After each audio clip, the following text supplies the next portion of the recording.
Good morning all of you. आज हम बात करेंगे ऑर्गेनिक केमिस्ट्री के अंदर किसकी क्या पढ़ने वाले हैं, ऑर्गेनिक केमिस्ट्री। क्या पढ़ेंगे? Organic chemistry. ऑर्गेनिक केमिस्ट्री होता है क्या? सबसे पहले बेसिकली हम जब अपन पढ़ते हैं तो जब 9th-10th क्लास में पढ़ते हैं तो हमारा सब्जेक्ट होता है साइंस। साइंस के बाद जब अपन सीनियर क्लासेस के अंदर आते हैं तो वहाँ पे 11th-12th के अंदर हो जाता है फिजिक्स, केमिस्ट्री और बायोलॉजी। तो केमिस्ट्री के अंदर 3 पोर्शन होते हैं। एक होता है ऑर्गेनिक, दूसरा होता है इनऑर्गेनिक और तीसरा होता है फिजिकल केमिस्ट्री। तो ऑर्गेनिक केमिस्ट्री किसको कहते हैं? तो केमिस्ट्री की वो ब्रांच जिसमें ऑर्गेनिक कंपाउंड की स्टडी की जाती है उसे क्या कहते हैं? ऑर्गेनिक केमिस्ट्री कहते हैं। मतलब ऑर्गेनिक केमिस्ट्री में किसकी स्टडी होगी? ऑर्गेनिक केमिस्ट्री में स्टडी होगी ऑर्गेनिक कंपाउंड की। क्लियर है? तो ऑर्गेनिक कंपाउंड जिसको कहते हैं, अगला सवाल हमारे सामने आता है कि ऑर्गेनिक कंपाउंड क्या होता है। क्लियर है?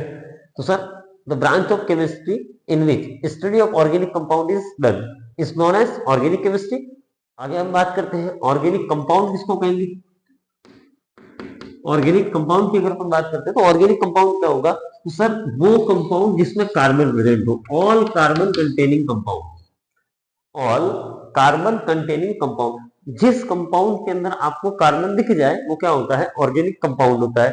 जस्ट लाइक आपने पढ़ा होगा C2H5OH, ethanol, CH3COOH, acetic acid. इसके बाद में और भी बहुत सारे आपने कार्बन कंटेनिंग कंपाउंड पढ़ेंगे, लेकिन इसके अंदर एक एक्सेप्शन आते हैं। इसके अंदर क्या आते हैं? एक्सेप्शन। जैसे अपन बात करते हैं ऑर्गेनिक केमिस्ट्री किसको कहते हैं, वापस से एक बार रिवाइज कर रहे हैं। ऑर्गेनिक केमिस्ट्री, केमिस्ट्री की वो ब्रांच जिसके अंदर ऑर्गेनिक कंपाउंड की स्टडी करते हैं उसे क्या कहते हैं? ऑर्गेनिक केमिस्ट्री कहा जाता है। ऑर्गेनिक कंपाउंड किसको कहा जाता है? तो ऑल कार्बन कंटेनिंग कंपाउंड, जिस कंपाउंड के अंदर आपको क्या दिखे? कार्बन दिखता है, उसे हम कहते हैं ऑर्गेनिक कंपाउंड कहते हैं। जैसे एग्जांपल के लिए मैंने 2 लिखे, इसके अलावा कुछ एक्सेप्शन होते हैं जो जिसमें कार्बन होते हुए भी वो ऑर्गेनिक कंपाउंड नहीं है। जस्ट लाइक एक्सेप्शन की अगर अपन बात करते हैं, किसके बारे में बात करते हैं? एक्सेप्शन की। तो एक्सेप्शन में कौन कौन आते हैं? तो सुनिएगा, एक्सेप्शन में फर्स्ट, ठीक है, Na2CO3 सोडियम कार्बोनेट। इसमें कार्बन दिख रहा है, ये कार्बन है, लेकिन ये ऑर्गेनिक कंपाउंड नहीं है। दूसरा NaHCO3, ठीक है, ये दूसरा एग्जांपल, इसमें भी कार्बन है। तीसरा और मोस्ट इंपोर्टेंट एग्जांपल होता है HCl, ठीक है। जनरली अपने को ये पता होता है, इसके अंदर इसका नाम होता है हाइड्रोजन साइनाइड। क्लियर है? ये ऑर्गेनिक कंपाउंड नहीं है ना। अपने को ये बात पता होनी चाहिए, क्योंकि 99% लोग जब हम आईयूपीएसी नाम पढ़ेंगे ना, तो जब पढ़ेंगे तब भी यहाँ पे जब मैं इस एग्जांपल को लिखूंगा तो वहां पर इसका नाम लिखेंगे कि सर मिथेन नाइट्रेट, जो कि गलत है। ऑर्गेनिक कंपाउंड ये नहीं है। क्लियर हो गया? तो कुछ कंपाउंड ऐसे होते हैं जिसमें कार्बन होता है, लेकिन जिनमें कार्बन होता है उन्हें क्या कहते हैं? ऑर्गेनिक कंपाउंड कहते हैं। लेकिन ये कुछ कंपाउंड है जिनके अंदर कार्बन होते हुए भी ऑर्गेनिक कंपाउंड नहीं है। क्लियर? अब अपन बात करते हैं कि सर बिल्कुल अपन सिंपल वे में जो बोला कि सर ब्रांच ऑफ केमिस्ट्री जिसके अंदर ऑर्गेनिक कंपाउंड की स्टडी की जाती है, ऑर्गेनिक कंपाउंड, है ना, ऑर्गेनिक कंपाउंड की स्टडी की जाती है, उसे कहते हैं ऑर्गेनिक केमिस्ट्री। ऑर्गेनिक कंपाउंड किसको कहते हैं? तो कार्बन कंटेनिंग कंपाउंड, जिस कंपाउंड के अंदर क्या दिखता है? कार्बन दिखता है, उसे हम क्या कहते हैं? ऑर्गेनिक कंपाउंड कहते हैं। अब बात करते हैं कि सर दुनिया के अंदर, है ना, इस पूरे अर्थ पर या वर्ल्ड में अगर अपन बात करते हैं तो sir carbon organic compound 2 type के होंगे, या तो ऑर्गेनिक कंपाउंड होगा या दूसरा कंपाउंड होते हैं इनऑर्गेनिक कंपाउंड। कंपाउंड कितनी कैटेगरी के होते हैं? 2 कैटेगरी के। एक होता है ऑर्गेनिक कंपाउंड, दूसरे होते हैं इनऑर्गेनिक कंपाउंड। अब ऑर्गेनिक कंपाउंड कितने हैं और इनऑर्गेनिक कंपाउंड कितने हैं? ऑर्गेनिक कंपाउंड है कितने हैं? 7 मिलियन, मतलब 70 लाख। कितने हैं? 70 लाख। 70 लाख ऑर्गेनिक कंपाउंड है। लगभग ये जो है अप्रोक्सीमेट कितने हैं? 70,000 है। कितने हैं? 70,000। तो सर इसके अंदर अगर अपन बात करते हैं, ये 70 लाख कंपाउंड ऑर्गेनिक केमिस्ट्री कुछ समझ में नहीं आ रहा है, तो हम नॉर्मल में बात करते हैं। ठीक है, हम सब जानते हैं कार्बन, है ना, जनरली कार्बन कैसा होता है, हम एक एग्जांपल के लिए कह रहा हूं कि कार्बन कैसा होता है? काला। कैसा होता है? काला। अब काले व्यक्ति से कोई दोस्ती करना चाहता नहीं है ना, ये काला होता है, इससे कोई दोस्ती करना नहीं चाहता है। क्लियर? तो अब अर्थ के ऊपर टोटल एलिमेंट हम बात करते हैं 114 है। कितने हैं? 114 एलिमेंट टोटल पीरियोडिक टेबल के अंदर। Modern periodic table NCERT chapter number 3 के अंदर ये लाइन लिखी हुई है ना। कॉलम 118, कुछ लोग 118 बोल देते हैं, लेकिन हम एनसीईआरटी की अगर अपन बात करें तो 11th की एनसीईआरटी में पीरियोडिक टेबल वाला जो चैप्टर है उसमें फर्स्ट इंट्रोडक्शन जहां दे रखा है वहीं पे दे रखा है कि सर अर्थ के ऊपर या मॉडर्न पीरियोडिक टेबल में 114 एलिमेंट है। इस 114 एलिमेंट में मैं दो एलिमेंट को बताऊं, एक होता है कार्बन और एक होता है हाइड्रोजन। इन दोनों के अलावा 112 एलिमेंट दूसरे हैं। कितने हैं? 112 एलिमेंट दूसरे हैं। कार्बन जो होता है वो काला होता है। कैसा होता है? काला। क्लियर? तो इस काले व्यक्ति से कोई दोस्ती करना चाहता नहीं। ये जो काला है इससे कोई दोस्ती करना चाह नहीं रहा कि साहब ये 112 एलिमेंट जो है वो इस कार्बन से दोस्ती करना ही नहीं चाह रहे। जैसे हम जनरल वे में देखते हैं कि जिसके पास कुछ नहीं होता है या जो नॉर्मल लोगों के साथ में मैच नहीं कर पाता है उससे क्या करती है दुनिया? बाइकआउट कर देती है। तो इस कार्बन के पास ये कार्बन कैसा होता है? काला होता है। तो इससे कोई दोस्ती करना चाह नहीं रहा 112 एलिमेंट में। हाइड्रोजन को आवारा एलिमेंट कहते हैं। क्या कहते हैं? आवारा एलिमेंट, है ना। ये मेरी मर्जी से नहीं लिख रहा हूँ, राजस्थान प्री मेडिकल टेस्ट के किसी साल के पेपर में पूछा हुआ है कि which of the following element is known as आवारा एलिमेंट। क्लियर है? इनमें से कौन से एलिमेंट को आवारा एलिमेंट कहा जाता है? तो हाइड्रोजन को क्या बोला जाता है? आवारा एलिमेंट बोला जाता है। अब सब हम सब जानते हैं एक सोसाइटी के अंदर जो व्यवस्थित लोग होते हैं वो आवारा लोगों से दोस्ती करना पसंद नहीं करते। ठीक है, तो यहाँ पर ये 114 लोगों की कम्युनिटी है। इस कम्युनिटी में कार्बन काला है इसलिए दोस्ती नहीं करना चाह रहे हैं। हाइड्रोजन जो होता है इसे आवारा एलिमेंट कहा जाता है। क्या कहा जाता है? आवारा एलिमेंट। तो यहाँ पर ये 112 लोग ना तो इससे दोस्ती करना चाह रहे हैं ना इससे दोस्ती करना चाह रहे हैं। तो भगवान की एक खास बात होती है ना। भगवान जिसको कुछ नहीं देता उसको कोई एक विशेष गुण ऐसा जरूर देता है जिसकी वजह से वो आसानी से क्या कर पाए? सर्वाइव कर पाए। तो कार्बन के पास में एक स्पेसिफिक प्रॉपर्टी होती है जिसे कहते हैं केटेनेशन। क्या कहते हैं? केटेनेशन कहते हैं। केटेनेशन का मतलब क्या होता है कि कार्बन खुद का एक कार्बन दूसरे कार्बन के साथ में क्या कर सकता है? बॉन्ड बना सकता है, कोवलेंट बॉन्ड। इसे कहते हैं केटेनेशन की प्रॉपर्टी।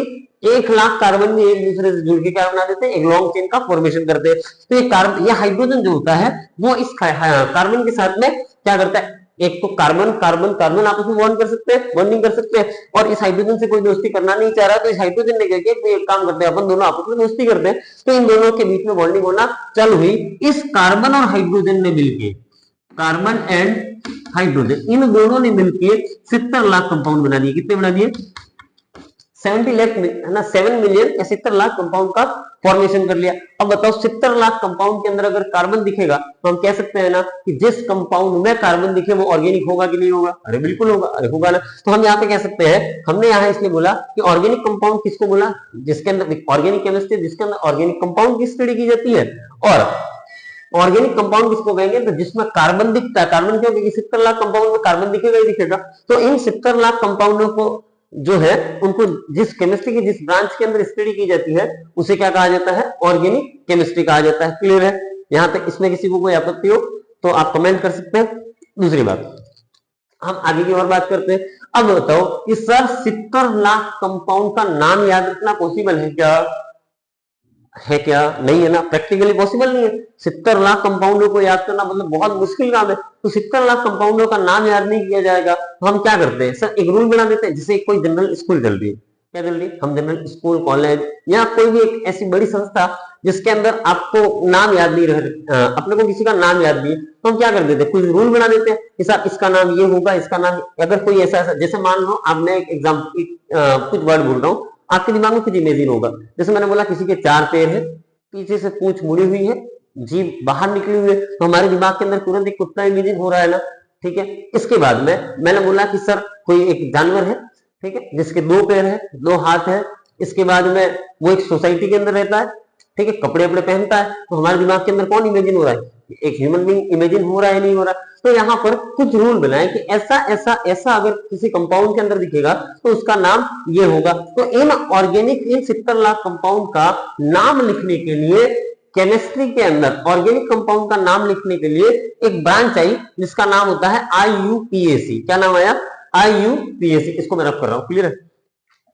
इन 70 लाख कंपाउंडों का नाम लिखने के लिए, ठीक है, इन 7 मिलियन, है ना, इन 70 लाख लिखा हमने, है ना, इन 70 लाख कंपाउंड का नाम लिखने के लिए केमिस्ट्री के अंदर एक ब्रांच आई IUPAC, जो ऑर्गेनिक कंपाउंड, इनऑर्गेनिक के अंदर भी आता है IUPAC, है ना। IUPAC की ऑर्गेनिक ब्रांच होती है, इनऑर्गेनिक की ब्रांच होती है। तो 70 लाख कंपाउंडों का नाम एक ब्रांच निकली है जिसका नाम है IUPAC। इस IUPAC international union for pure and applied chemistry, इसने क्या किए, कुछ रूल बनाए। क्या बनाए? इसने कुछ रूल बनाए। इन रूल के अकॉर्डिंग 70 लाख कंपाउंडों के नाम याद नहीं करने पड़ेंगे, आप ऑलमोस्ट सारे नाम इसके अंदर लिख लोगे। क्लियर है? तो IUPAC क्या है? ऑर्गेनिक कंपाउंडों का नाम लिखने वाली एक ब्रांच है। ठीक है, international union for pure and applied chemistry. Clear? इसके अलावा अगर आगे की बात करते हैं तो सब इस IUPAC नाम कैसे करते हैं, तो IUPAC ने अपने कुछ रूल बनाए हैं, इसी चीज को अपने को यहाँ पर पढ़ना है। हम श्योरिटी के साथ कह रहा हूं मैं कि अपन हम जो IUPAC खत्म करेंगे इसके बाद में आप कोई भी एग्जाम दे दें, आपकी जो मर्जी पड़े, इस टॉपिक के बाहर कोई क्वेश्चन नहीं आएगा, है ना, श्योरिटी दे रहा हूं, है ना। फिर अपने को पता नहीं साहब, अगर मान लो परमात्मा की इच्छा नहीं है तो उसकी इच्छा के विरुद्ध तो कुछ हो ही नहीं सकता। ठीक, तो हम यहाँ से आगे की बात करते हैं। IUPAC क्या है? IUPAC एक ब्रांच है जो ऑर्गेनिक कंपाउंडों का नाम लेती है। क्लियर? वापिस से मैं 2 मिनट हमने जो पढ़ा उसको वापस से रिवाइज कर ले रहा हूँ। ऑर्गेनिक केमिस्ट्री क्या होती है कि सर ये एक ब्रांच है जो किसका नेमिंग करती है, ऑर्गेनिक कंपाउंड। ठीक है, केमिस्ट्री की वो ब्रांच जिसमें ऑर्गेनिक कंपाउंड की क्या की जाती है, स्टडी की जाती है। ठीक है, the branch of chemistry which deals with organic compound, या फिर the branch of organic chemistry in which study of organic compound is done. उसे क्या कहेंगे? ऑर्गेनिक केमिस्ट्री कहेंगे। ऑर्गेनिक कंपाउंड जिसको कहेंगे तो sir on carbon containing compound. दुनिया में जितने भी कार्बन कंटेनिंग कंपाउंड है एक्सेप्ट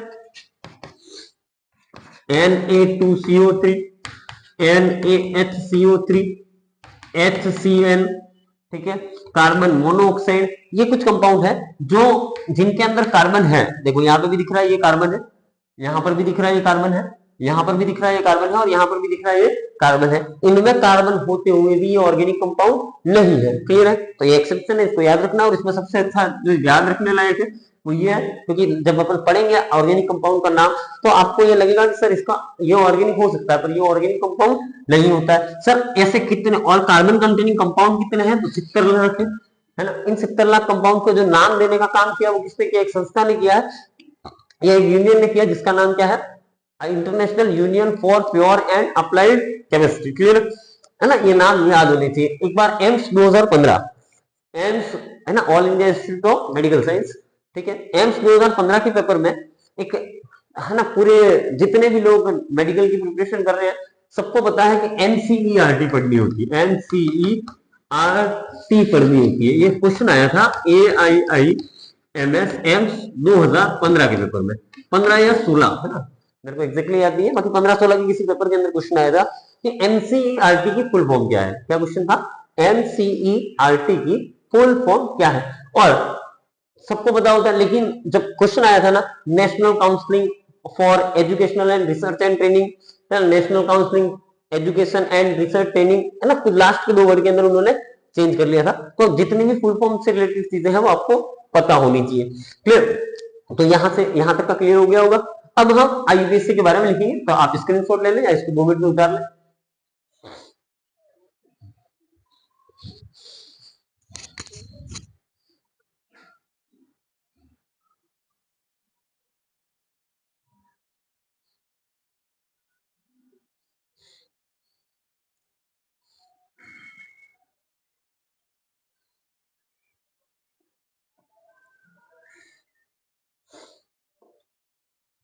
ठीक है, रब करें आपने स्क्रीनशॉट ले लिया होगा या फिर आपने लिख लिया होगा, पोस्ट करके लिख लें इसको।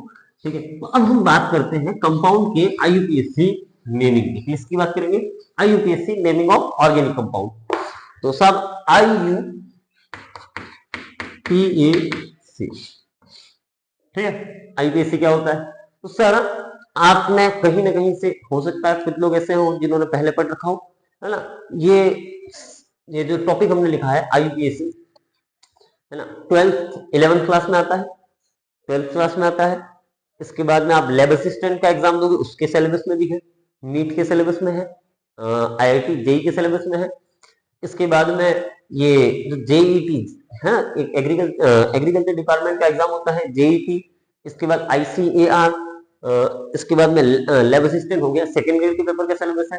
फर्स्ट ग्रेड मतलब जहां पर भी केमिस्ट्री आ रही है, ऑर्गेनिक का वो आ रहा है जहां पर, है ना, जहां ऑर्गेनिक आ रही है, बिना आईयूपीएससी नेमिंग के आप ऑर्गेनिक का कोई क्वेश्चन नहीं कर पाओगे। हाँ, आप कर कब लोगे, जब आप रट लोगे, या तो उसको रट लो या उसको समझ लो, समझना ज्यादा इजी है। ठीक है, तो आईयूपीएससी, अब बहुत सारे लोग ऐसे होंगे जिन्होंने ये पहले पढ़ रखा होगा, तो आईयूपीएससी मैंने भी बहुत सारे अलग अलग टीचरों से पढ़ाई करी है, तो हर तरीके से आप जब आप पढ़ोगे ना, तो आपको बहुत कुछ टीचर ऐसे होते हैं जो बहुत सारे अलग अलग फॉर्मूले लिखाते हैं, जैसे कार्बोक्सिलिक एसिड का नाम लिखना है तो सब, है ना, दुनिया के सभी टीचर अच्छे होते हैं, पहली बात, है ना, कोई टीचर खराब नहीं होता है ना, वो अपना मानना है। आपने जिस टीचर को, मैं मेरे खुद की बात बता दूं, अगर मैं किसी टीचर को ये मान रहा हूँ कि यार इसको पढ़ाने आ रहा है कि नहीं आ रहा है, मतलब मैं कहीं ना कहीं 2 साल पीछे जाऊंगा। ठीक है, दुनिया के सारे टीचर अच्छे होते हैं, है ना, कोई व्यक्ति अगर अपनी कम्युनिटी को गाली दे तो उसे क्या ही कहेंगे। ठीक है, तो अगर अपन बात करते हैं आईयूपीएससी, आईयूपीएससी के अंदर बहुत सारे लोग अलग अलग तरीके से फॉर्मूले लिखाते हैं। हाँ, हर टीचर का अलग तरीका होता है। मेरा तरीका जो मैंने किसी टीचर से सीखा है कि सर आईयूपीएससी को एक ही फॉर्मूले से सीखा जाएगा। कितने फॉर्मूले से सीखा जाएगा? पूरे आईयूपीएससी में एक फॉर्मूला लिखेंगे। जैसे आप इंग्लिश में पढ़ते हैं अपन टेंस, तो टेंस के अंदर क्या होता है कि टेंस के अंदर सब्जेक्ट प्लस ईजेएमआर, मेरे को नहीं आता वैसे, है ना, सब्जेक्ट ईजेएमआर वगैरह, एक टेंस का अलग, दूसरे का अलग, तीसरे का अलग, अलग अलग फॉर्मूले बनते हैं। तो आईयूपीएससी के अंदर क्या होता है कि सब अलग अलग लोग अलग अलग तरीके से लिखाते हैं, लेकिन हम एक ही फॉर्मूले से क्या करेंगे, आईयूपीएससी को पढ़ने की कोशिश करेंगे। और पिछले 7-8 साल से मैं पढ़ा रहा हूँ, इसी एक फॉर्मूले से मेरे सारे क्वेश्चन हो जाते हैं, है ना। आज तक किसी बच्चे की ये शिकायत नहीं है कि साहब आपने जो लिखा है उससे ये क्वेश्चन, ये पर्टिकुलर क्वेश्चन नहीं हो रहा, सभी हो जाएगा। तो हम यहाँ पे बात करते हैं आईयूपीएससी के बारे में। तो आईयूपीएससी का एक फॉर्मूला है, देखो सबसे पहले आप कोई भी काम करते हो, ठीक है, तो आप जैसे मकान बनाना है, तो मकान बनाने के लिए क्या लगाओगे, नींव लगाओगे, है ना। अगर हम प्लांट की बात करें, प्लांट के लिए नींव को हम क्या कहेंगे, रूट कहेंगे ना।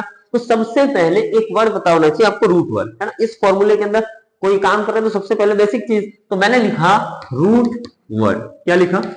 रूट वर्ड, है ना। फॉर्मूला इजी वे में याद करा दूंगा, एक वर्ड यहां से आपके बाहर नहीं जाएगा। क्या लिखा मैंने? Root word. रूट वर्ड के इधर और इधर, है ना, मैं इधर से लूं तो मेरे इस साइड फर्स्ट, इस साइड फर्स्ट, तो रूट वर्ड के दोनों ही साइड में आपको लिखना है प्राइमरी। क्या लिखना है?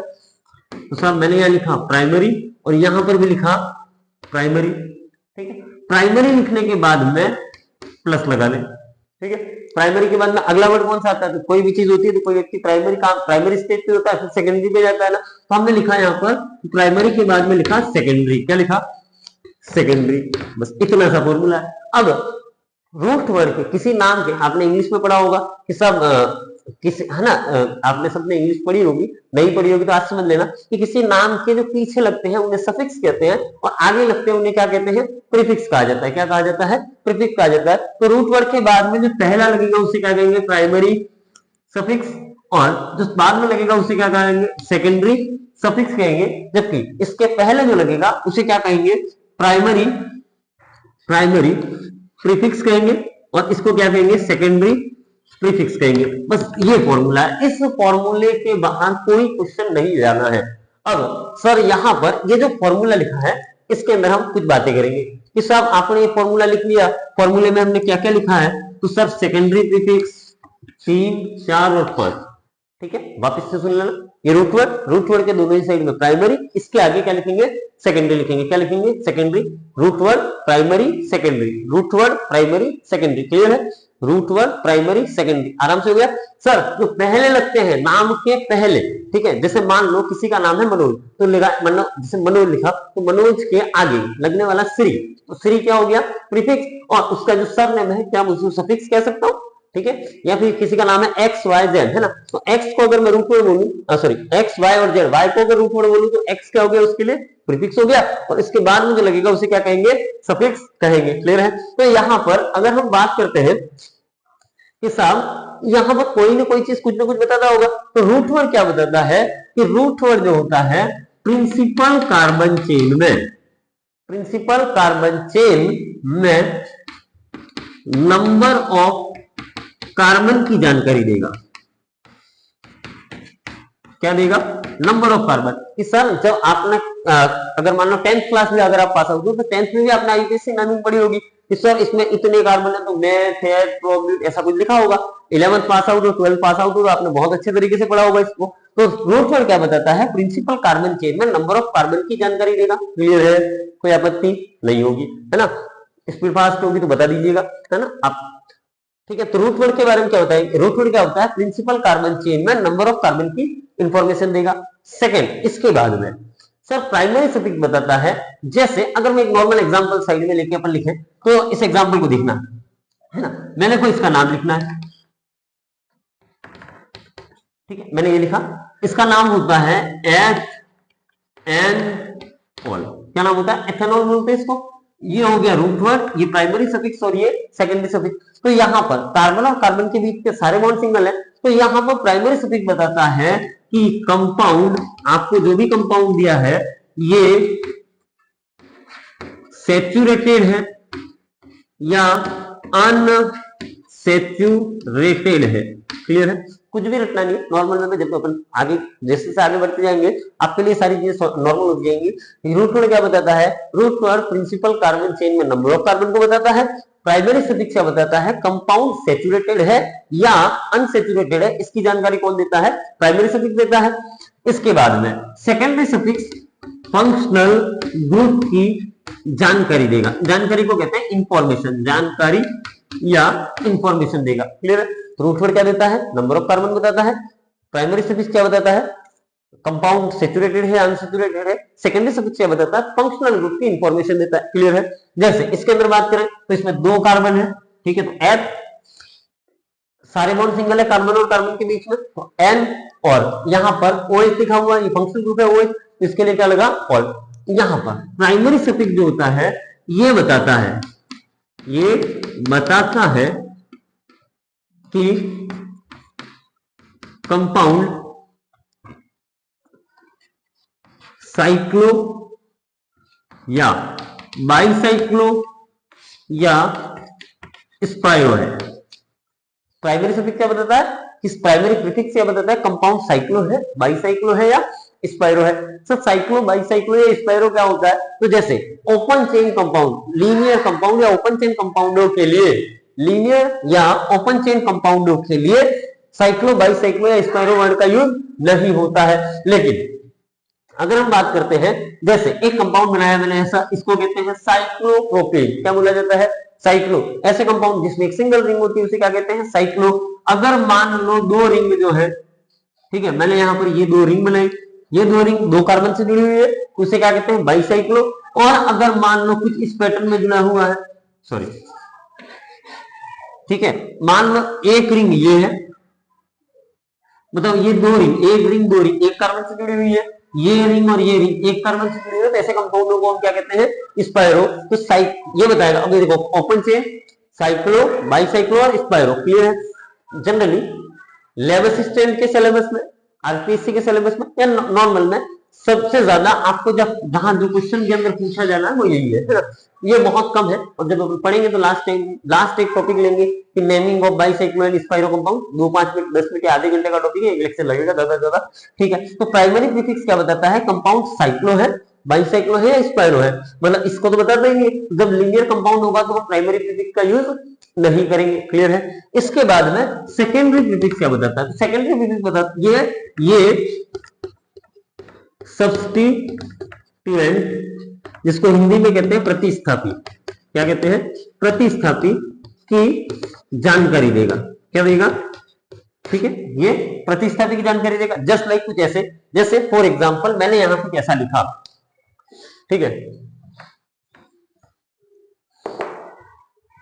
1 2 3 OH और यहां पर लिख दिया Cl। क्लियर, तो इसका नाम क्या होता है, तो सब select the principal carbon chain, एक कर लिया काम। ठीक है, सब एक कैसे हो रहा है, कुछ लोग ऐसे होंगे सब एक कर रहे हो, कुछ समझ में नहीं आ रहा है। जैसे जैसे हम आगे बढ़ते जाएंगे आपको एक एक चीज आराम से क्लियर करूंगा। मैंने एक फॉर्मूला लिखा है, अभी अपन फॉर्मूले के अंदर पहले रूट वर्ड की जानकारी देता है, ये इसकी जानकारी देता है, हम अपन एक एक चीज को उठाएंगे कि रूट वर्ड क्या होता है, ठीक है, फिर लिखेंगे प्राइमरी सफिक्स क्या होता है, फिर प्राइमरी प्रीफिक्स क्या होता है, सेकेंडरी सफिक्स क्या होता है, सेकेंडरी प्रीफिक्स क्या होता है, इन सब की जानकारी लेंगे। तो जैसे मैं इसका नाम लिखूं, इसका नाम लिखूं सर, रूट वर्ड क्या हो गया, 3 कार्बन है तो क्या लिखूं मैंने, प्रो, क्या लिखा, प्रो। सारे बॉन्ड सिंगल है तो AN, इसकी E और इसके बाद में O। एक रूल होता है, E के बाद में अगर O आए तो E हटा देते हैं।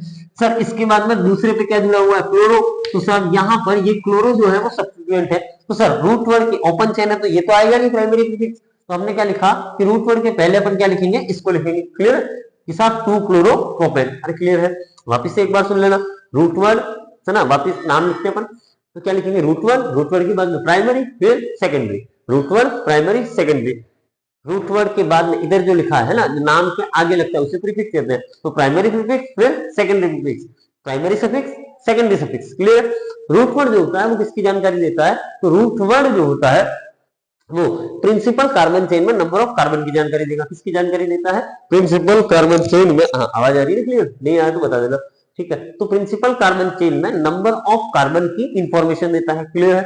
सेकेंड बात, अगर अपन बात करते हैं कि sir primary suffix, primary suffix बताता है, सफिक्स मतलब पीछे लग रहा है, प्राइमरी बोला है तो पहला, तो ठीक है, प्राइमरी सफिक्स बताता है कि कंपाउंड सेचुरेटेड है या अनसेचुरेटेड, मतलब कार्बन और कार्बन के बीच में सारे बॉन्ड सिंगल है या कहीं डबल बॉन्ड या ट्रिपल बॉन्ड प्रेजेंट है। क्लियर है। इसके बाद में आता है सेकेंडरी सफिक्स, ये बताता है कि उस पूरे कंपाउंड में फंक्शनल ग्रुप कौन सा जुड़ा हुआ है। क्या बताएगा, फंक्शनल ग्रुप कौन सा जुड़ा हुआ है। इसके बाद में अगर अपन बात करते हैं प्राइमरी प्रीफिक्स की, किसकी बात करेंगे, प्राइमरी प्रीफिक्स की, तो प्राइमरी प्रीफिक्स बताता है कि कंपाउंड जो है वो ओपन चेन है या फिर साइक्लो है, मतलब एक रिंग वाला है, या बाइसाइक्लो मतलब दो रिंग है और दो कार्बन से कनेक्टेड है, तो जैसा। और सर स्पाइरो मतलब दो या दो से ज्यादा रिंग है जो एक कार्बन से कनेक्टेड है, तो ये कौन बताता है, प्राइमरी प्रीफिक्स बताता है। ओपन चेन कंपाउंड के लिए प्राइमरी प्रीफिक्स नहीं लगता है। इसके बाद में अगर अपन बात करते हैं सेकेंडरी प्रीफिक्स की, सेकेंडरी प्रीफिक्स बताता है कि सर कंपाउंड हो गया, इसके अंदर इस प्रिंसिपल कार्बन चेन में फंक्शनल ग्रुप के अलावा कोई दूसरा सब्स्टिट्यूएंट जुड़ा हुआ है क्या, तो सर सब्स्टिट्यूएंट की इंफॉर्मेशन कौन देता है, सेकेंडरी प्रीफिक्स बताता है। और सबसे खास बात कि साहब आप इस पूरे नाम के बीच में, इस पूरे नाम के बीच में आपको कुछ नंबर दिखेंगे, है ना, some number is present in between the name of organic compound and that number is called locant. क्या बोल रहा हूं मैं कि सर इस पूरे कंपाउंड के नाम के अंदर, जैसे मैंने ये नाम लिखा है तो बताओ ये लिखा है कि नहीं लिखा है, टू, ठीक है, इसका नाम वैसे होता है प्रोपेन वन ऑल, ये हटेगा तो यहाँ पे बताओ एक नंबर ये लिखा है और एक नंबर ये लिखा है, तो इन नंबरों को पूरे, कभी कोई आईएलटीएस कंपाउंड का नाम लिखते हैं, सभी कंपाउंड में तो नहीं होता, कुछ कंपाउंड ऐसे भी होते हैं जिनमें बिना नाम से भी लिख सकते हैं। ठीक है, जैसे मुझे एथेनॉल लिखना है, एथेन वन ऑल लिखूं या एथेन, और अगर मान लो मैं इस कंपाउंड का नाम लिखूं ये, ठीक है, तो इस कंपाउंड की नाम भी एथेन वन ऑल होता है और इसका भी नाम क्या होता है, एथेन वन ऑल। इस कार्बन पे जुड़े चाहे इस कार्बन पे जुड़े, पर कंपाउंड के अंदर क्या होता है, कुछ नंबर प्रेजेंट होते हैं, उन नंबर को वो क्या बता रहे हैं, उसकी लोकेशन बता रहे हैं ना, वन ऑल मतलब पहले पे क्या जुड़ा हुआ है, ओ जुड़ा हुआ है और दूसरे पे सीएल जुड़ा हुआ है, तो जो लोकेशन बताते हैं उन नंबरों को क्या कहा जाता है, लोकेंट कहा जाता है। तो some number is present in between the name of organic compound and that number is called locant. Clear है। आप उतार लेना, मैं 2 मिनट साइड हो जा रहा हूं या स्क्रीनशॉट ले ले।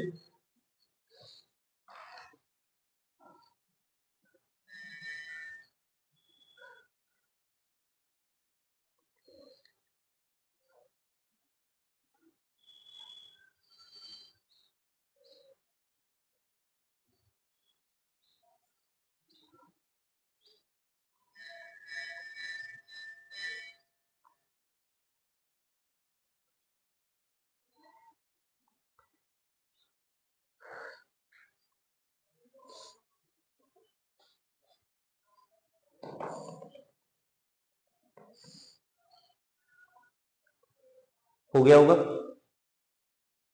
और सबसे इंपॉर्टेंट ऐसा ही नहीं है कि आप बिस्तर में सोते सोते वीडियो देखें, है ना, आप सीरियसली होके इसको पढ़ें, है ना, बहुत अच्छा कंटेंट आपको डिलीवर किया जा रहा है ना? आप जो चीजें बहुत ज्यादा पैसे वैसे खर्च करके आप कर रहे हो, ये भी बिल्कुल फ्री ऑफ कॉस्ट आपको दिया जा रहा है।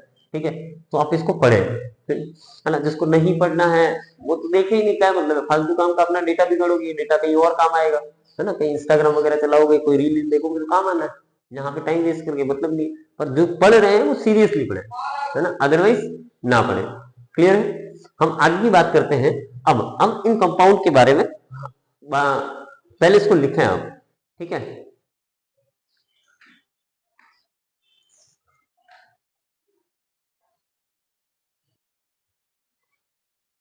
हाँ, तो अब अपन एक एक चीज को हेडिंग डालेंगे। पहली हेडिंग डालेंगे हम प्राइमरी सफिक्स की। किसकी हेडिंग डालेंगे, प्राइमरी सफिक्स की। क्लियर। तो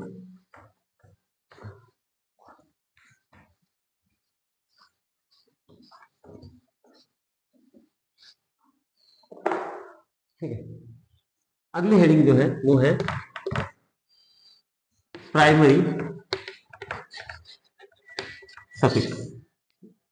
सब प्राइमरी सफिक्स क्या होता है? हिंदी में इसको पूर्व लग्न या अनुलग्न ऐसा कुछ कहते हैं। तो हिंदी मीडियम वाला अगर कोई बच्चा देख रहा है तो उसको एक बार देख ले, क्योंकि लगभग चीजें इस पूरी आई। हाँ, और कुछ लोगों को लग रहा होगा कि इंग्लिश में पढ़ा रहे। जनरली ना तो मैं कंप्लीट इंग्लिश में पढ़ा रहा हूँ ना हिंदी में पढ़ा रहा हूँ, अपन इसको बाइलिंगुअल तरीके से पढ़ रहे हैं और नॉर्मल है ना, इस टॉपिक को इसी पैटर्न में पढ़ा जाता है। ठीक है, तो आप क्योंकि गलती होने के चांस कम होते हैं जैसे अपन पढ़ रहे हैं। ठीक है, तो प्राइमरी सफिक्स क्या होता है? तो प्राइमरी सफिक्स की अगर अपन बात करते हैं तो प्राइमरी सफिक्स इसको कहते हैं कि साहब तू बता कंपाउंड सेचुरेटेड है या अनसेचुरेटेड है। क्लियर है? तो अगर अपन बात करते हैं एक एस टाइप से लिख लें, एक टेबल बनाए। हाँ, मेरे साथ साथ टेबल बनाते चले, ज्यादा लंबी नहीं बना, 5-6 लाइन की बना, मतलब 5 लाइन सफिशिएंट है। तो इधर लिखना प्राइमरी सफिक्स, ठीक है, और इधर लिखना कंडीशन। क्या लिखोगे? कंडीशन। क्या लिखना है अपने को इधर? कंडीशन। सर प्राइमरी सफिक्स क्या होता है और कंडीशन क्या होता है? अगर if all carbon carbon bond are single, if all carbon carbon bond are single covalent bond, ठीक है, मतलब पूरे कंपाउंड में कार्बन और कार्बन के बीच में, किसकी बात कर रहा हूं मैं? कार्बन और कार्बन के बीच में सारे बॉन्ड सिंगल हो। क्या हो?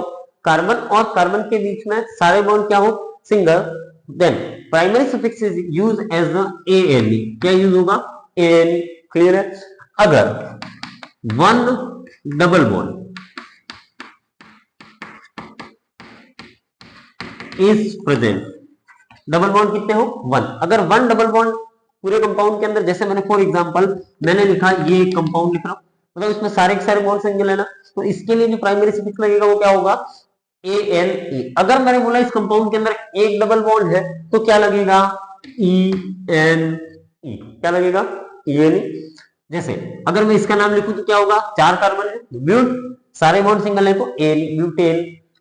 अगर डबल बॉन्ड है तो ब्यूटीन। अगर मैंने बोला कि सर एक नहीं है, 2 डबल बॉन्ड प्रेजेंट है, कितने प्रेजेंट है? 2 डबल बॉन्ड प्रेजेंट है, तो उसे क्या बोलेंगे? डाई इन। क्या यूज किया जाएगा उसके लिए? डाई इन। अगर 3 डबल बॉन्ड प्रेजेंट है, कितने डबल बॉन्ड प्रेजेंट है? 3 डबल बॉन्ड प्रेजेंट है, तो इसके लिए कौन से वर्ड का यूज किया जाएगा? Try in. और 4 हो तो टेट्रा, पेंटा और नॉर्मल, आप समझदार हो वैसे। ठीक है, अगर if all carbon carbon bond are single covalent bond, अगर कंपाउंड के अंदर कार्बन और कार्बन के बीच के सारे बॉन्ड कैसे हो? सिंगल कोवलेंट बॉन्ड होंगे, तो हम कौन से वर्ड का यूज करेंगे? प्राइमरी सफिक्स ANE का यूज करेंगे। अगर एक डबल बॉन्ड प्रेजेंट है तो ENE, 2 डबल बॉन्ड प्रेजेंट है तो di ENE, 3 double bond present है तो ट्राई ENE। इसमें कोई आपत्ति है क्या? नहीं होनी चाहिए। ठीक है, समझ में आ रहा है? जैसे मैंने बोला इन, है ना, अगर मान लो 2 है तो but 1,3 diene, buta 1,3 diene होता है। जैसे पढ़ेंगे तो 2 डबल बॉन्ड है तो इसके लिए कौन सा वर्ड यूज करेंगे हम यहाँ पे? डाई इन। अगर मान लो 3 डबल बॉन्ड होते, मतलब ये कंपाउंड कुछ ऐसा होता, तो सर इसके लिए कौन सा वर्ड यूज करते हैं हम? Try in. क्लियर है? अगर मैं यहां पर आगे की बात लिखे अगर, तो सर हम यहां पे लिखेंगे तो पहला, अगर सारे बॉन्ड सिंगल है तो ENE, सॉरी ANE। अगर एक डबल बॉन्ड है तो ENE, 2 डबल बॉन्ड है तो डाई ENE, 3 डबल बॉन्ड है तो ट्राई ENE, 4 होंगे तो टेट्रा ENE। क्लियर? अगर अपन बात करते हैं कि sir 1 triple bond present between carbon and carbon, carbon और कार्बन के बीच में कितना ट्रिपल बॉन्ड प्रेजेंट है? 1। तो हम कौन से प्राइमरी सफिक्स का यूज करेंगे? तो YNE का यूज करेंगे। अगर 2 ट्रिपल बॉन्ड प्रेजेंट है कार्बन और कार्बन के बीच में तो हम कौन सा यूज करेंगे? डाई आइन। ठीक है, डाई आइन या di YNE। 3 triple bond present है कार्बन और कार्बन के बीच में तो इसके लिए कौन सा वर्ड यूज करेंगे? Tri yne. क्लियर है? तो सर जनरल में अपने को ये चीज समझ में आ गई कि सर कंपाउंड के अंदर प्राइमरी सफिक्स हो सकता है, कार्बन कार्बन की चेन है, उस चेन के अंदर सारे बॉन्ड क्या हो? सिंगल हो। सारे बॉन्ड क्या हो? सिंगल हो। तो सर सारे बॉन्ड अगर कार्बन और कार्बन के बीच में, उस कंपाउंड को क्या कहते हैं? सेचुरेटेड। अब बहुत सी बार बच्चा तकलीफ में कहा आता है, मान लो ऐसा क्वेश्चन आ गया CH3, है ना, CH3 C double bonded OH। अगर एग्जाम में पूछा है कि which of the following compound is saturated, तो सर जनरली हम सोचते हैं सेचुरेटेड मतलब बॉन्ड सिंगल होना चाहिए, सारे बॉन्ड सिंगल होने चाहिए। अब सर यहाँ तो डबल बॉन्ड है, लेकिन ये बच्चा भूल जाता है कि सेचुरेटेड का मतलब होता है कि बॉन्ड कहाँ देखना है, कार्बन और कार्बन के बीच में देखना। तो इस कार्बन और इस कार्बन के बीच में बॉन्ड कैसा है, सिंगल है ना, तो ये कंपाउंड कैसा है, सेचुरेटेड। ये भी किसी कॉम्पिटिटिव एग्जाम का क्वेश्चन है कि सी ट्रिपल बॉन्डेड एन, ये कंपाउंड कैसा है, तो ये भी सेचुरेटेड है। क्यों, क्योंकि बॉन्ड आपको सेचुरेटेड है या अनसेचुरेटेड है वो कहां से पता चलता है कि सर बॉन्ड कार्बन और कार्बन के बीच का देखना है, क्योंकि यहाँ पर तो हमेशा डबल बॉन्ड होगा। मतलब अगर ऐसा हो गया कि सर नहीं कार्बन के अलावा दूसरे में देखना है, तो कोई भी कार्बोक्सिलिक एसिड फिर तो कभी सेचुरेटेड हो ही नहीं सकता, क्योंकि कार्बोक्सिलिक एसिड है मतलब यहाँ पर डबल बॉन्ड आएगा ही आएगा। अल्डिहाइड कभी सेचुरेटेड नहीं हो सकता, कीटोन कभी सेचुरेटेड नहीं हो सकता, लेकिन ऐसा नहीं होता है। सेचुरेटेड का मतलब क्या होता है कि बॉन्ड आपको किसके बीच में देखना है, कार्बन और कार्बन के बीच में। अगर कार्बन और कार्बन के बीच में सारे बॉन्ड कैसे हैं, सिंगल है ना, कार्बन और कार्बन के बीच में जितने भी बॉन्ड है, bond between carbon and carbon are single covalent bond, then compound is known as saturated compound. Clear है। और कार्बन के और कार्बन के बीच में या तो डबल बॉन्ड है या ट्रिपल बॉन्ड है या डबल और ट्रिपल दोनों है, तो उस कंपाउंड को हम क्या कहते हैं, अनसेचुरेटेड कंपाउंड कहते हैं। कोई आपत्ति है क्या, नहीं होनी चाहिए। इसके बाद में हम और आगे की बात करते हैं, तो प्राइमरी सफिक्स यहाँ पर खत्म हो गया। क्लियर है। अब तो आप लिखना चाहें तो लिख ले, है ना, थोड़ा सा टेबल बना ले, जो बताया है उसको आराम से लिखे, फिर अपन आगे की बात करते हैं।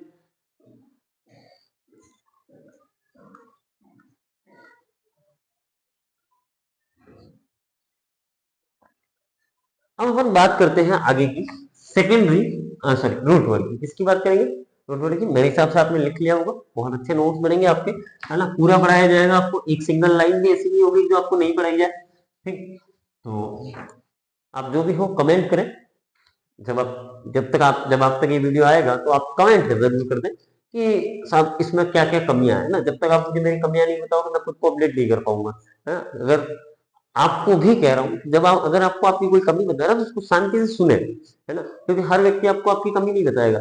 ठीक, तो आप जो भी आपको इस वीडियो के अंदर लगे कि साहब ये तकलीफ है वो तकलीफ है, तो आप मुझे लिखें जरूर, है ना, ताकि मैं उस चीज को सुधार कर सकूं।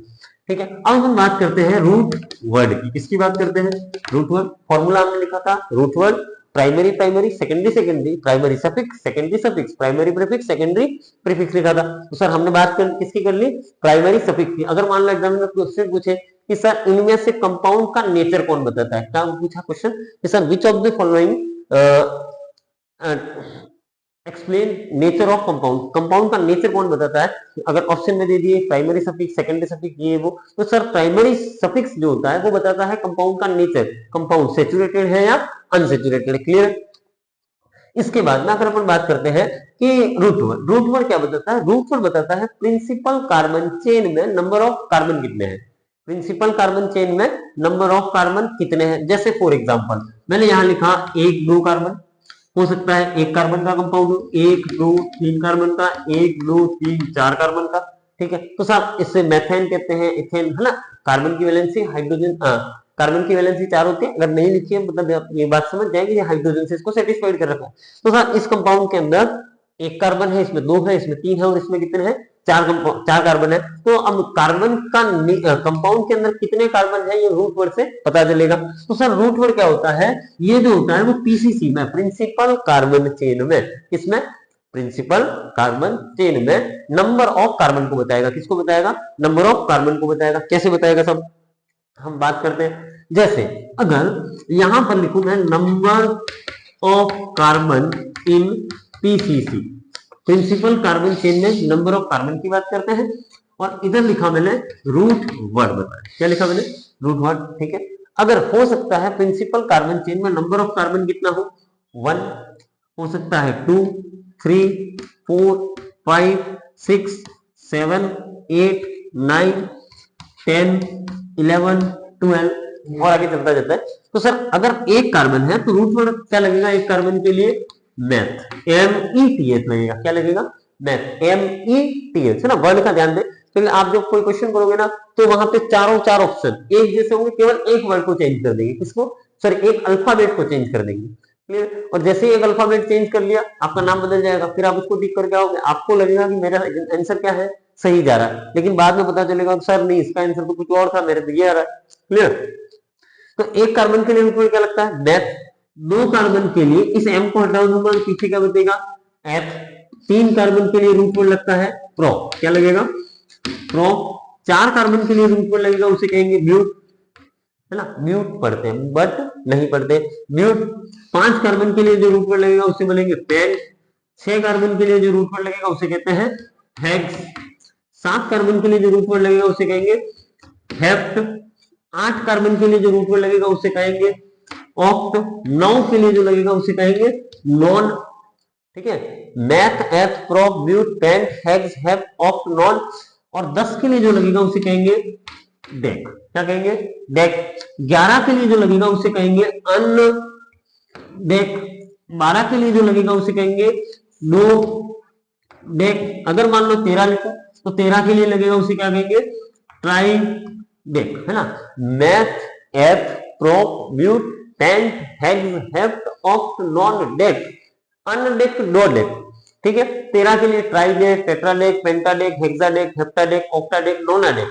19 के लिए क्या लगेगा नोनाडेक। और अगर मैं यहाँ पे लिखूं 20, क्या लिखूं मैं यहाँ लिख रहा हूँ 20, है ना, नंबर ऑफ कार्बन कितने हैं 20 है, तो इसके लिए जो लगेगा ना उसे कहेंगे इकोस, क्या कहते हैं इकोस, है ना। जब आप पीरियोडिक टेबल में अगर आपने कहीं पढ़ा हो तो सब मैथ, एफ, पेंट, है ना, meth, eth, pro, but, pent, hex और इसको क्या कहते हैं सेप्ट कहते हैं, वो अलग कॉन्सेप्ट है, ये अलग है ना।